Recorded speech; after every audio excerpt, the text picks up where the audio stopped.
പുതിയ DGP ആര്? ആകാംക്ഷയേറുന്നു. കേരളം നൽകിയ 6 പേരുകൾ.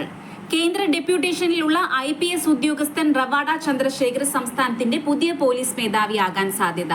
റവാഡ ചന്ദ്രശേഖർ കഴിഞ്ഞ ദിവസം കേരളത്തിലെത്തി മുഖ്യമന്ത്രിയെയും ചീഫ് സെക്രട്ടറിയെയും കണ്ടു. അതേസമയം കേന്ദ്രം ആവശ്യപ്പെട്ട യോഗേഷ് ഗുപ്തയുടെ വിജിലൻസ് ക്ലിയറൻസ് സർട്ടിഫിക്കറ്റിന്റെ കാര്യത്തിൽ സംസ്ഥാന സർക്കാർ തീരുമാനമെടുത്തിട്ടില്ല. പോലീസ് മേധാവിയെ കണ്ടെത്താനുള്ള ചുരുക്കപ്പട്ടിക തയ്യാറാക്കാൻ UPSC വ്യാഴാഴ്ച യോഗം ചേരും. കേരളം നൽകിയത് 6 പേരുകളാണ്. കേന്ദ്രം 3 പേരുകൾ ചുരുക്കപ്പട്ടികയിൽ ഉൾപ്പെടുത്തി തിരിച്ചയക്കും. ഇതിൽ സംസ്ഥാനത്തിന്റെ പുതിയ പോലീസ് മേധാവിയാകാൻ സാധ്യതയുള്ളവരുടെ പട്ടികയിൽ മുൻപന്തിയിലുള്ളത് റവാഡ ചന്ദ്രശേഖർ ആണ്. കേന്ദ്ര സെക്രട്ടേറിയറ്റിൽ ക്യാബിനറ്റ് പദവിയിൽ ഡെപ്യൂട്ടേഷനിലാണ് കേന്ദ്ര കേഡർ അംഗമായ റവാഡ ചന്ദ്രശേഖർ.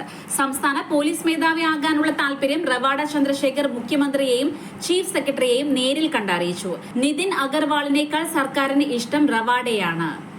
റവാഡ ചന്ദ്രശേഖർ, നിതിൻ അഗർവാൾ, യോഗേഷ് ഗുപ്ത ഈ പേരുകൾ ചുരുക്കപ്പട്ടികയിൽ ഇടം പിടിക്കാനാണ് സാധ്യത. ഇതിൽ യോഗേഷ് ഗുപ്ത സംസ്ഥാന പോലീസ് മേധാവി ആകുന്നതിനോട് സർക്കാരിന് താൽപര്യമില്ല. കണ്ണൂരിലെ ADMന്റെ ഭരണവുമായി ബന്ധപ്പെട്ട PP ദിവ്യക്കെതിരായ വിജിലൻസ് അന്വേഷണം യോഗേഷ് ഗുപ്ത വിജിലൻസ് ഡയറക്ടർ ആയിരിക്കുന്ന സമയത്തായിരുന്നു.